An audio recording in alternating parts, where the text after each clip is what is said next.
Thanks for joining Forge today for this brief overview of trans and non-binary individuals in intimate partner violence. I'm Michael Munson, Forge's Executive Director. What we're going to cover today are 6 fairly quick points, since this is really quite a brief overview. So we'll talk a little bit about who Forge is, so you have a rough idea of who we are. We'll look at a few framing statistics to kind of help us center in some data. We'll look at some cultural ramifications of what's going on in our current culture and how that impacts survivors of intimate partner violence. We'll look at some very trans-specific tactics that are oftentimes used within relationships where one or more person is trans. We'll look at some barriers to accessing care, and then we'll wrap up with what you can do. So a few resources and some concrete things that you can do. For folks who have been on a Forge webinar before or a Forge in-person training, you have likely seen this image, which is always my reminder to remind you all to take care of yourself. So I trust that you will pause the recording if you need to take a break, stop if you need to take a more complete stop break, and do whatever it is that you need to do to take care of yourself. We trust that you will do what is best for you. Let me share with you a little bit about who Forge is for folks that are not familiar. We are a trans anti-violence organization that is 100% funded to do anti-violence work within both the trans community and with victim service providers and other allied professionals. We were founded in 1994, so it makes 26 years old right now. We are national in focus. We do have some programming that is local to the state of Wisconsin, but the majority of our work is national. Of that national work, around 75% of it is doing training and technical assistance. So doing webinars like this, doing in-person trainings when it was not COVID, conferences, things like that. And then about 25% of our work is doing direct services to trans and non-binary communities.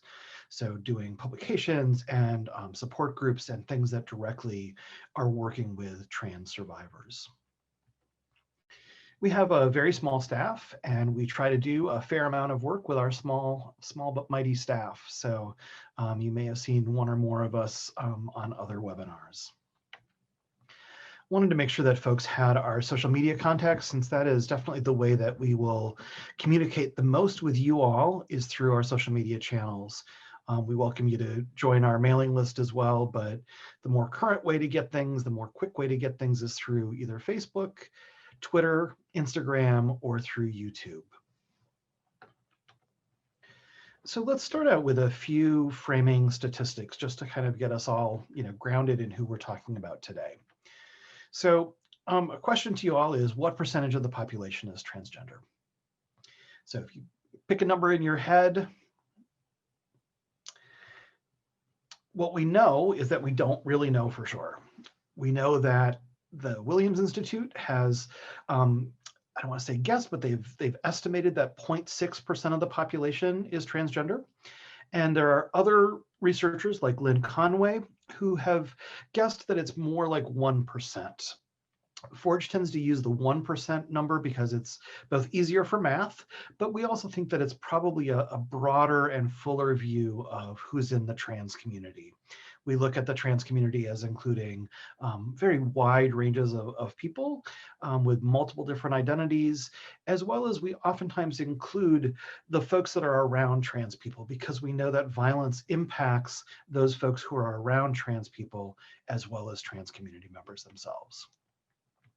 So if we take that 1% of the population that's transgender, when we look at kind of the breakdown of who comprises that 1%, you can see on the screen that it's roughly a third of the folks are trans men or trans masculine folks, about a third are trans women or trans feminine folks, and the biggest piece of that pie are non-binary people, coming in at 35%. So that's data from the 2015-2016 US Trans Survey, which had just under 28,000 respondents. So a really, really large sample.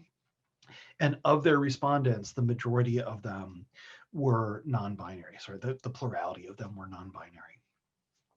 This can make a really big difference when we're looking at services that may be segregated by sex. So oftentimes when we look at intimate partner violence or domestic violence services, oftentimes there are like support groups for women, and they're not open to all genders, or groups are divided by gender, so groups for men and groups for women. So when we look at non-binary survivors, non-binary people being the largest piece of that pie, we need to think about where and how folks fit into those victim service models and systems.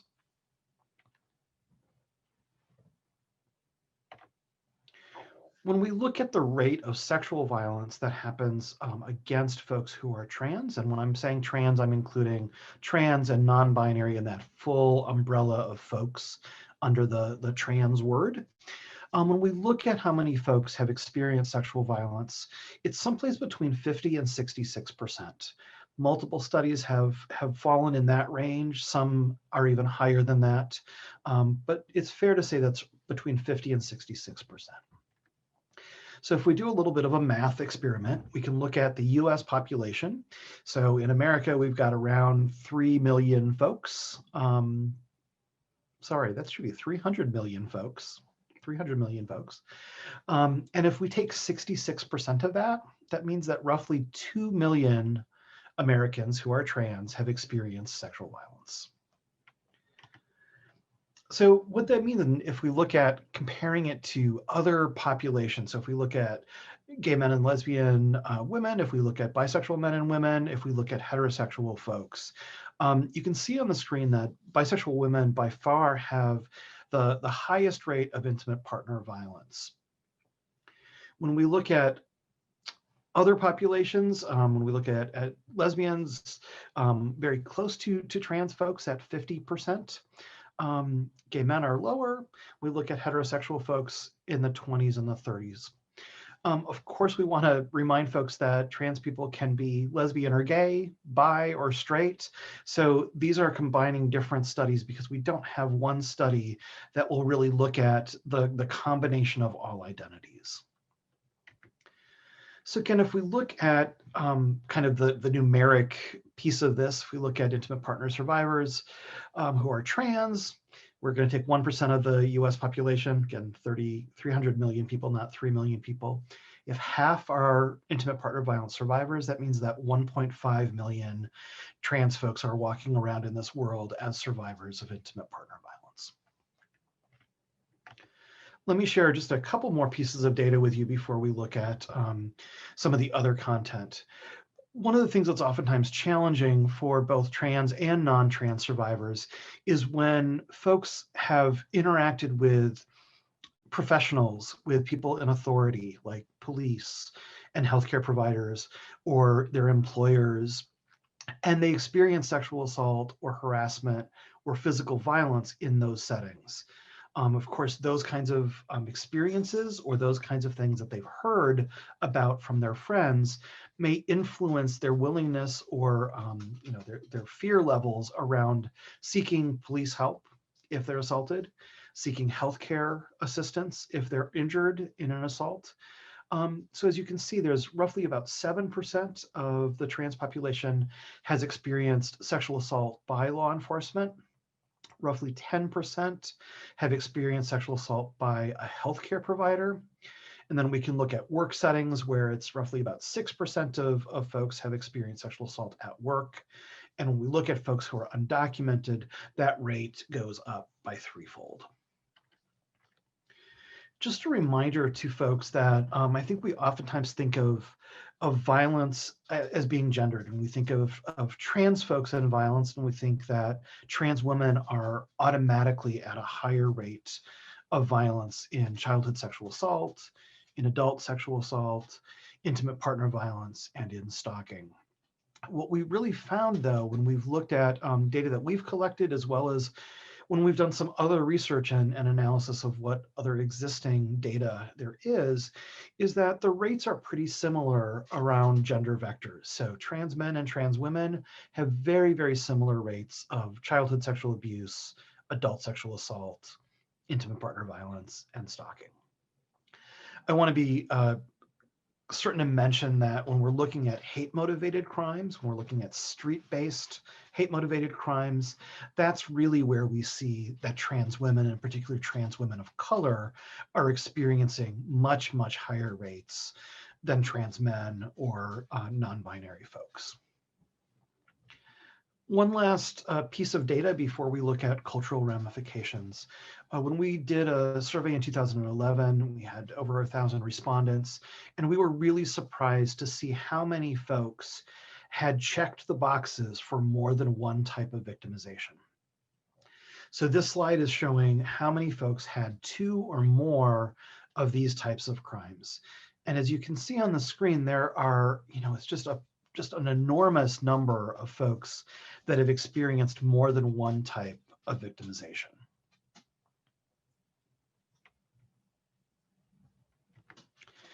So let's shift and look at cultural ramifications. One of the things that we have seen over time, and this is not a scientific graph, but we noticed that around 2009, there was a pretty steady hike in trans-related protections. And those protections were at federal and local and state levels, kind of all the way up and down the political or the legislative, I should say, system. And we saw those protections rising until about 2016. So I know that people can put together their history and what happened in 2016, but at that point in time, we have noticed that there's been a dramatic decrease in trans-related protections. So we've had rollbacks in many number of ways. And let me share just a few of them with you because it definitely is affecting how trans people are accessing care, how safe people feel, and how much legal protection trans folks have. So some of these changes in protections have included laws and policies, and again, state, local, and federal levels that affect people's access to public restrooms. And I know that sometimes doesn't feel like it would relate to sexual assault or domestic violence, but it really can if somebody wants to go to a facility and an agency like a therapy agency or the courthouse, and they don't feel safe or comfortable accessing a public restroom. Some of those laws and policies have related to access to other public accommodations. So those things that people can walk into a store, people that can walk into places that are public, and how and who can access those spaces.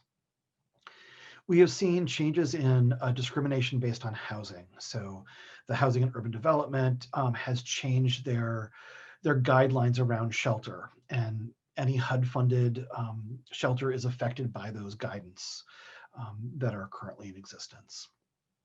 We know that trans folks can be discriminated against on the job. And right now, there are many states that have protections for employment, but there's no federal protection for employment. And sometimes there's citywide protection, but not statewide protection.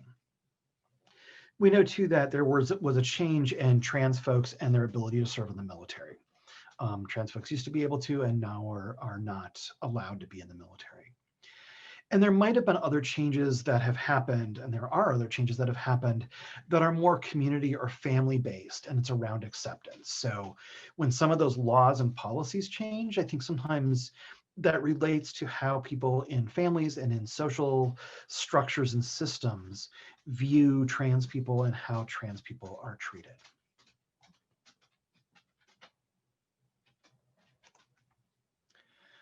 So I'd like to share with you 6 out of many different ways that the current events have changed trans people's lives. Again, all of this creates a picture of what is happening for trans people and how it relates to intimate partner violence. So one of the things that we're seeing right now is that the current events, and that includes the legislative changes, the political landscape, and not in a partisan way, but just what is happening in our political world, what's happening in our social world. What we're seeing is that people who are trans are feeling a lot of fear. So they're feeling fearful about being safe on the streets, wondering if somebody will, yell out at them or call out at them or physically assault them or sexually assault them on the streets. There's a lot of fear around employment security, again, either based on those legislative aspects or just on the cultural feeling that a lot of people are shifting their views on their acceptance level of trans folks. We can look at the same thing around housing security. People are worried that there'll be discrimination based on their gender identity or their gender expression around if they can stay in their current housing. I mentioned bathroom access before, so there's fears around bathroom access. What happens in those restrooms and if violence is going to happen there. People are also fearful about the relationship stability, and that can be with their partners, their romantic or sexual partners. It can be with their friendship circles.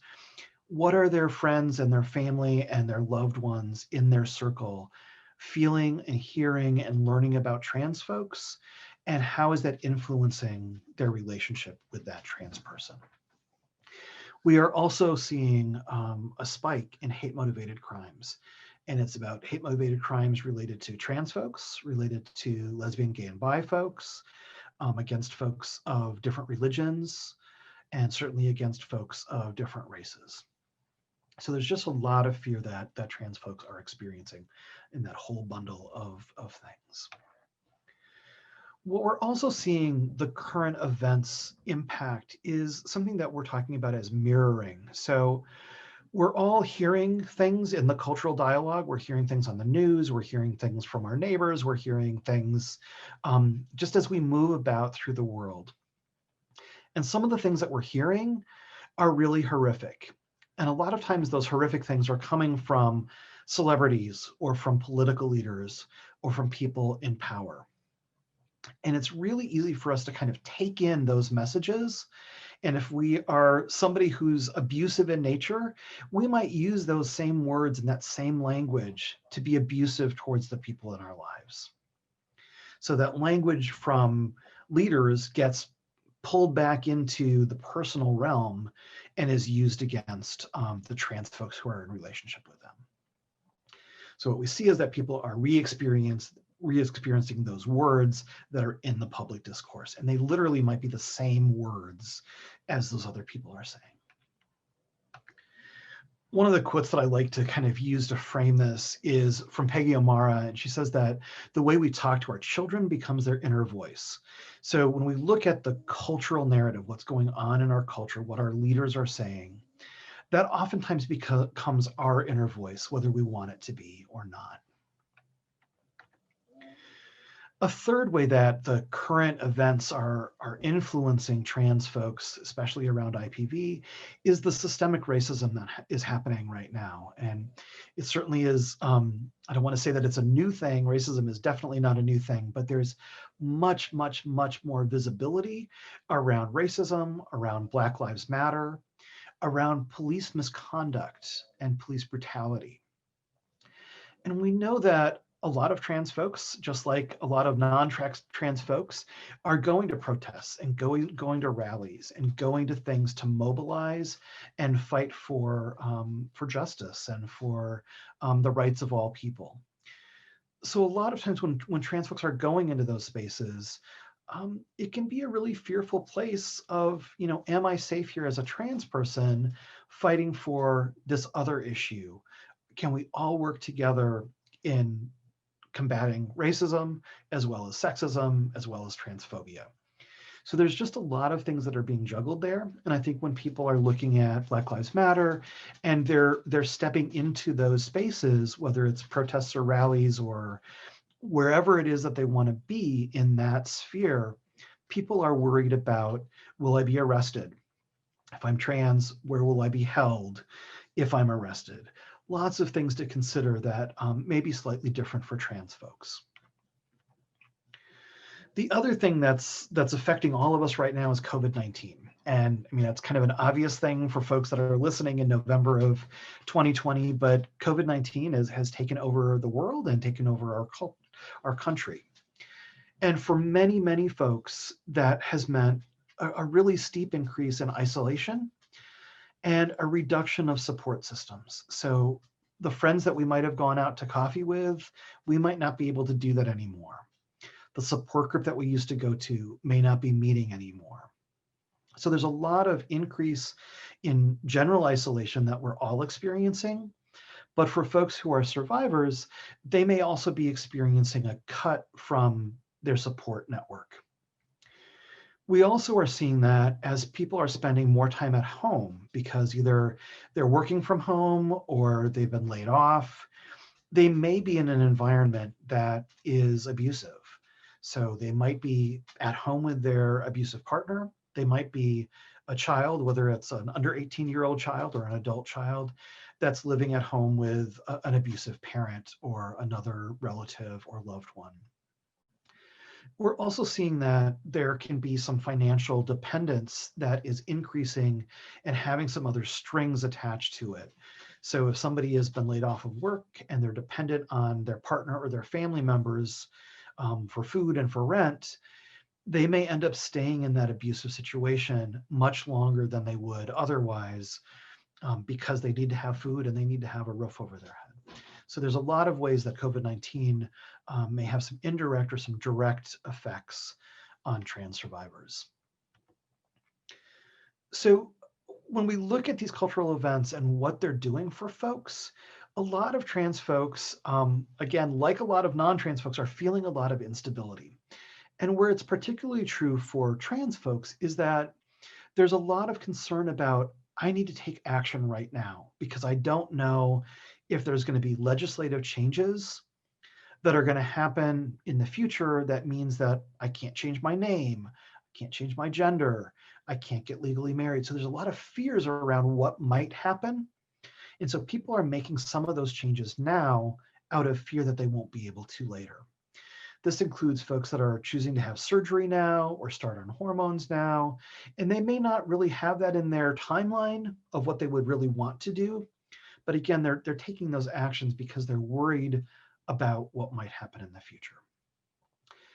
We're also seeing that instability is taking the form of increased depression and suicidality. We didn't talk before about some of the statistics around depression and suicidality, but trans folks are experiencing already high rates of depression and suicidality. And when we add in some of these new cultural kind of events and COVID and the police violence and a lot of things that are going on right now, there's an even sharper level of increase with depression and suicidality. So what that oftentimes is meaning for folks is that they're hanging on to anything, even if that something is unhealthy.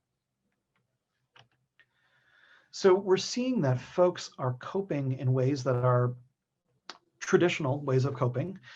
And we're also seeing that those ways of coping are heightened. So people have always, oftentimes used alcohol and drugs to cope, have used, what we would sometimes call risk-taking behaviors to cope with their feelings around abuse, whether they're currently living in it or if it was a past abuse.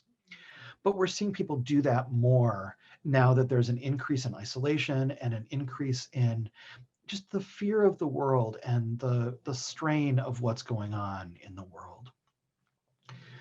We're seeing a lot of within trans community hierarchying. So people are, rather than banding together, are saying, my oppression is worse than your oppression. And that's really helping to fuel this sense of just disconnect from people that would have been peers if they weren't jockeying for who has it worst. So sometimes we call that horizontal hostility. There's a lot of things that we can call it, but there's just a lot of friction that's happening that's reducing the level of support that people can provide to each other or receive. We are seeing a fairly profound number of folks who have decided that it is safer for them to detransition or retransition. And I want to be really clear that there's absolutely nothing wrong with any gender course of action, whether that's transitioning once or transitioning back or transitioning as many times or in any way that somebody wants to. But some of what we're seeing now is out of this fear and out of coping. So that's not always a good motivator for taking substantial action. So it's just something to think about when we're working with clients about where they might be feeling in terms of their safety around their gender identity or their gender expression. And related to that safety, partially related to their gender and partially related again to this whole constellation of what's going on in the world, is that we're seeing a lot of trans folks buy weapons, in particular buy guns.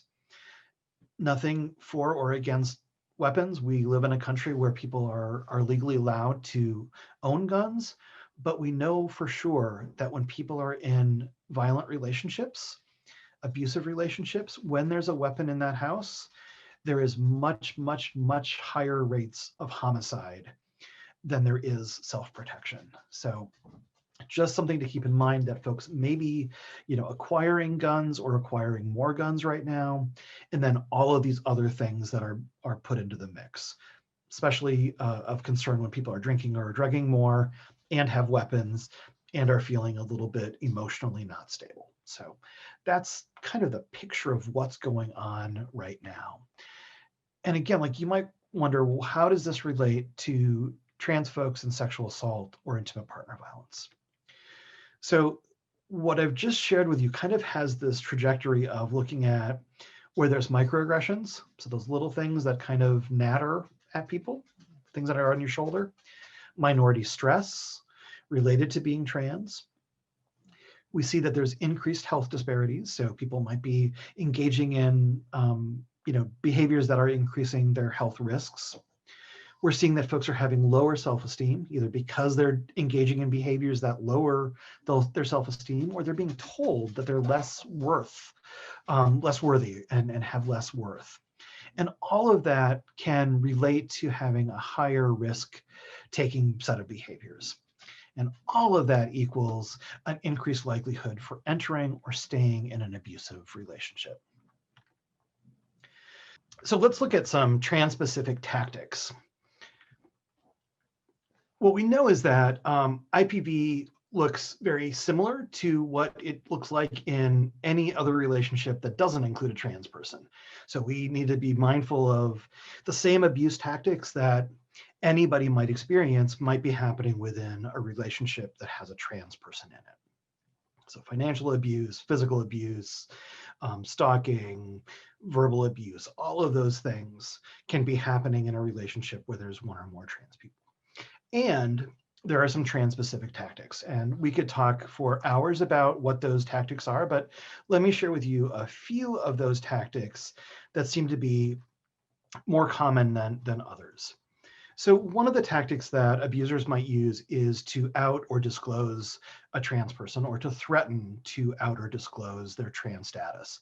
And that might be threatening to do so at work or at school, with family or friends, social clubs, basically anywhere that it would be important for that trans person to not want that information to be public. Another tactic that's used is an abuser saying, this is what it means to be a man. This is what it means to be a woman. And they equate that with rough sex, or with humiliation, or with name calling, or with any number of behaviors that the abuser is linking to a specific gender and gender attributes. Some other trans-specific tactics can involve children, pets, and property, not directly involving them, it can as well, but the threats to keep trans people from accessing their children or their pets or their property. Many times trans folks in relationships don't have the same legal protections because either they have chosen not to pursue legal arrangements with their partners through marriage or through civil unions, through wills or through other legal paperwork, or they're in a state that it makes it very difficult to make some of those legal arrangements. So abusers can use those things against the trans person and have that be an abuse and control tactic. Some additional trans-specific tactics can be discarding or hiding somebody's clothes or their hormones or their prosthetics. So literally taking away from somebody the things that are really, really important to them and really help define their identity and their sense of self in the world.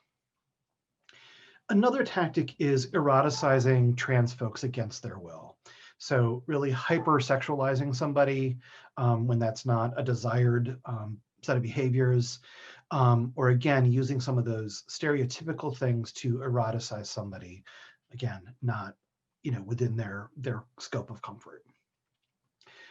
Another tactic is to tell trans people that they're not really a man, or they're not really a woman, or they're not really a fill in the blank around that person's gender. So really just discounting who they are as a person and discounting who they are as a trans person in this world. There may be other language bits that are used, like calling people it, calling people kind of non-human references. And what ends up happening is that trans people get the message that this might be as good as it gets. They might be told that directly from their abuser, like, this is as good as it gets. You better hang on to me because you're not going to get any better than this. Or that might just be an internalized message based on all of the other tactics that are being experienced. So let's look at some barriers to accessing care. And so these are some of the things that we have heard directly from trans folks as being their top concerns. So some of these come out of research that we've done, some has come out of direct experiences with trans folks, but these are common themes that we hear all the time. So one concern is just, will I be turned away from services? Will I be able to walk in the door and actually get the services that I'm entitled, that I deserve? A second concern that trans folks have is, will I be safe? And that's not just, will I be safe from my abuser, but will I be safe from other residents if I can get into a shelter? Will I be safe from staff? Will I be safe from victim service providers who hopefully should know better, but may not? Will I be safe in the neighborhood that I need to go to? And I'm not talking about a safe or an unsafe neighborhood, because I don't think that we have safe or unsafe neighborhoods, but will I be safe if I have to take a bus and be on public transportation, and that increases my risk of other trans violence by being in public, for example? So all of those concerns are around safety.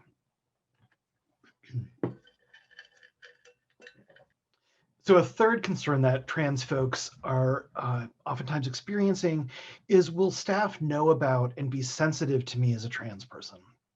So this is really about, cultural competency, cultural humility. Will staff be aware that trans people exist? Will staff not be rude or insensitive or ask inappropriate questions because that person is trans? A fourth concern is around identity documents. And so a fair number of trans folks have identity documents that are different than the gender that they present in the world every day. So if there's an incongruence, which may not be incongruent to that person, but it may look incongruent to somebody else, will that person be denied access to services? Will they be discriminated against? Will they be asked to produce multiple forms of ID to prove who they are? Will they be harassed? So a lot of times we see this when people have to, again, present their driver's license, present their insurance card, any kind of documentation, which may be different than what the name is that they use every day, the gender that they present as every day. A fifth concern is around, will I be misgendered? So this can be as simple as, will people use the name that they go by? Will they use the pronouns that they use? Will everybody in that sphere of service delivery also use the name and pronouns? A sixth common concern is, will someone else out me? Can I have agency over my own life and my own story? And this is something that's, I think, is really sensitive for some service providers, because I think sometimes service providers, we think that we're doing a good thing by sharing information with our other colleagues, so that the trans person doesn't have to do that emotional labor of coming out to somebody. And what sometimes happens is that we forget to ask our trans client, would you like me to share this information so that you don't have to come out yourself?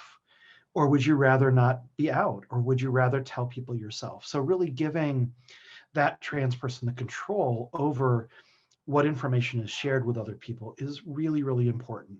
And it's so much more important, I think, too, when we're looking at folks who have lost control from their abusive relationship. And this is something that folks hopefully will have control over: what's shared, who it's shared with, how it's shared, when it's shared, all of those pieces.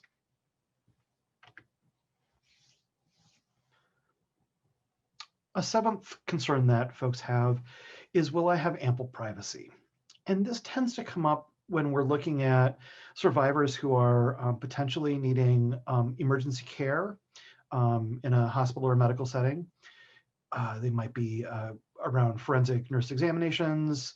It might be around shelters or places where people might need to undress or be in sleeping quarters with or near other people. I mean, it could include bathrooms as well, but the concern is just, will I have ample bodily privacy?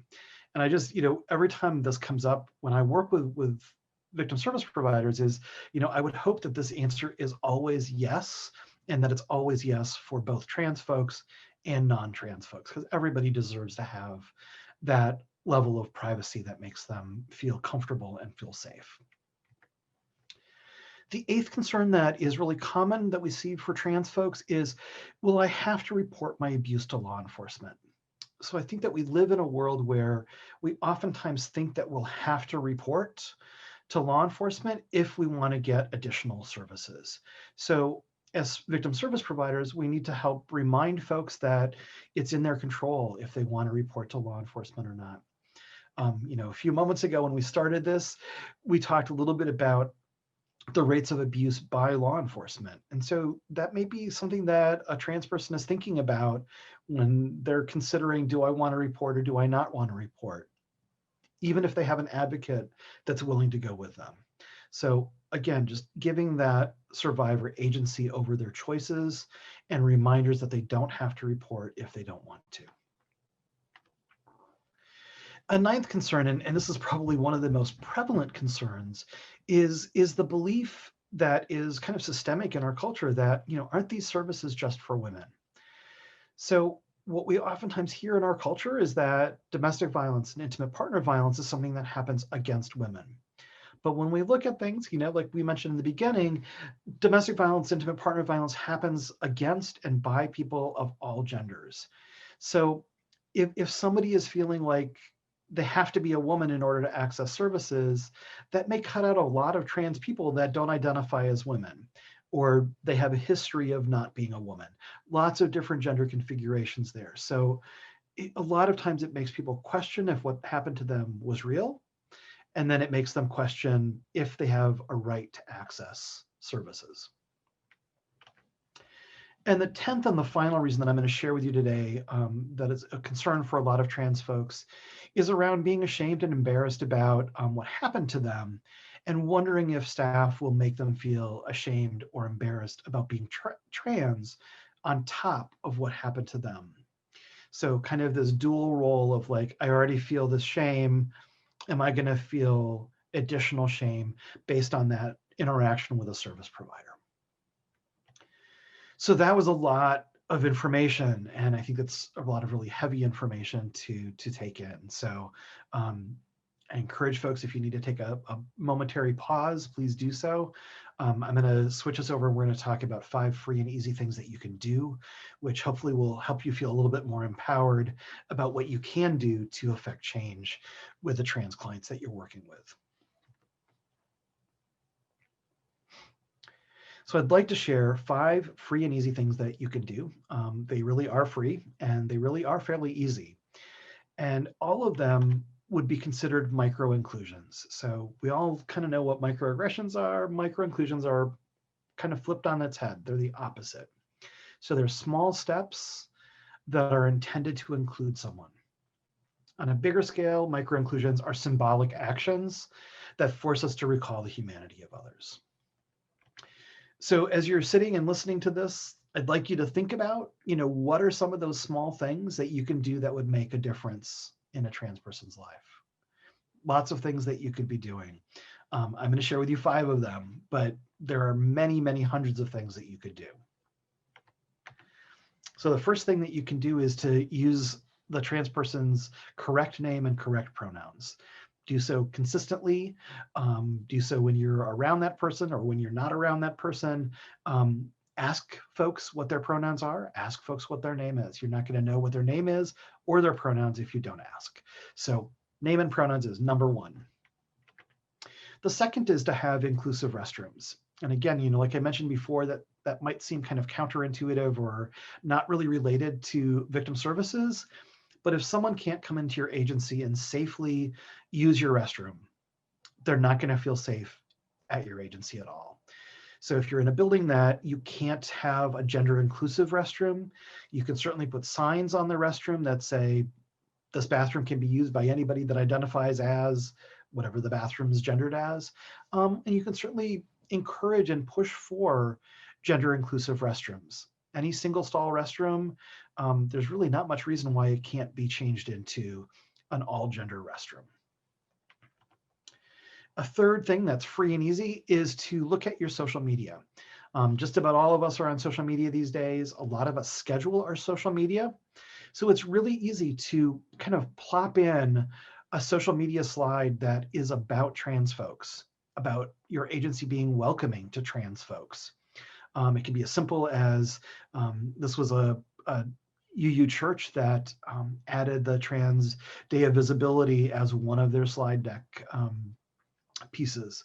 So it can be really as simple as just acknowledging that trans people exist and acknowledging that trans people are welcome in your agency.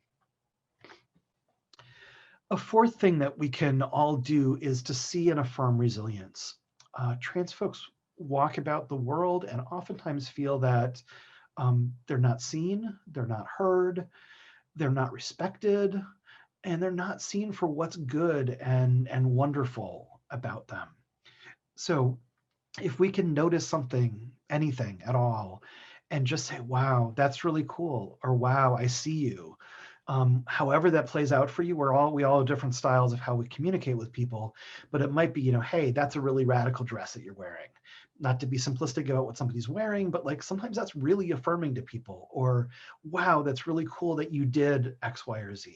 So anything that we can do to really see and acknowledge the people that we're working with, the stronger it's going to make them feel, and the better it is that they're going to be able to heal.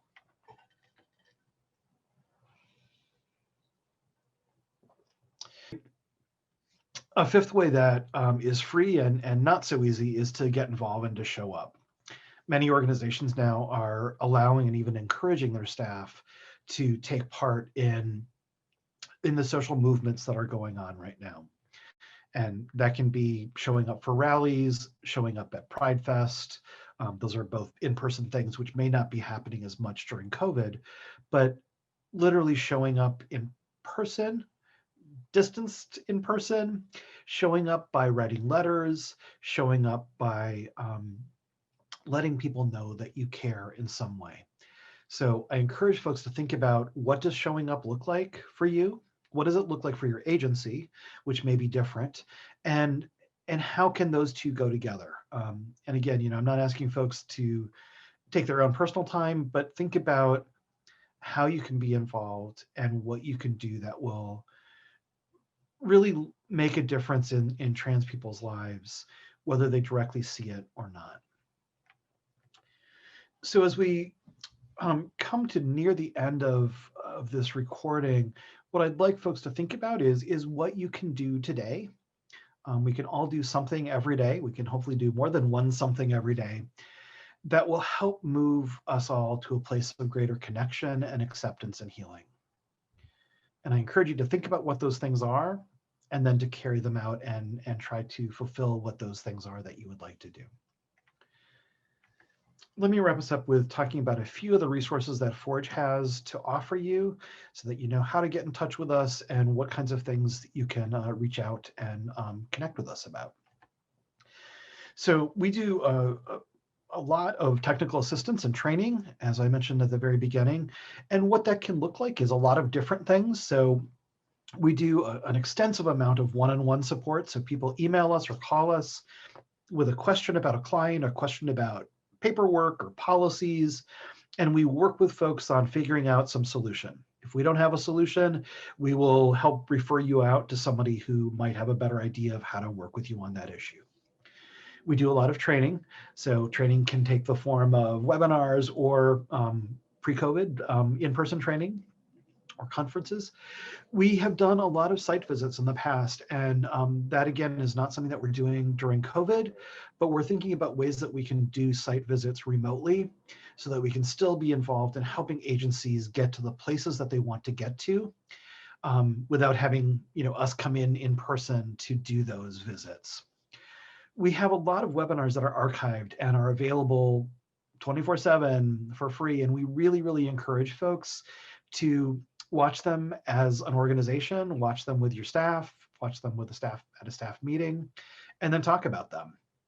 In addition to our website, we have been a partner with the National Resource Center for Reaching Victims, which is at reachingvictims.org. And I encourage folks to look at the wealth of resources that are available there. That project looked at 8 different underserved populations, and there's just an incredible amount of documents and webinars and just an incredible amount of stuff. So please check that out as well. So on Forge's website, we do have quite a few publications that are available for easy download and read. We have many palm cards that we're happy to send you.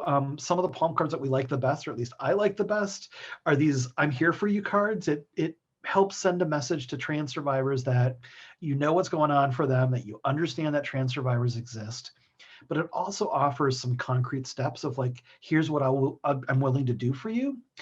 And the cards are made both for providers and for friends and family and colleagues of the trans person. So like some of the things that are on the back of the card are like, I'll go for a walk with you, or I'll have tea with you.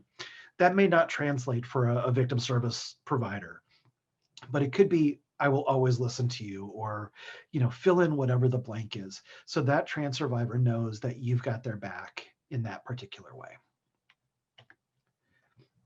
Some other resources that are available are things that are specific to trans survivors. So we have many publications that are specific to trans survivors. Again, pre-COVID, we were doing workshops in person. Now we've moved many of those to online. We do a fair amount of direct support. So through advocacy for folks, helping folks get connected to resources in their area. We have several different social media groups that are, some are private, some are public. And we have a not terribly active blog at trans-survivors.com. So we encourage folks to take a look at that. We know that folks may have additional questions, and so I encourage you to reach out to us and connect with us if you have questions. My email address is on the slide right now, so you can reach me at mmunson@forge-forward.org. And I would be happy to chat with you by email or by phone, or whatever way works best for you. Thank you for taking time to watch this webinar, this training, and we look forward to connecting with you at future trainings. Thank you.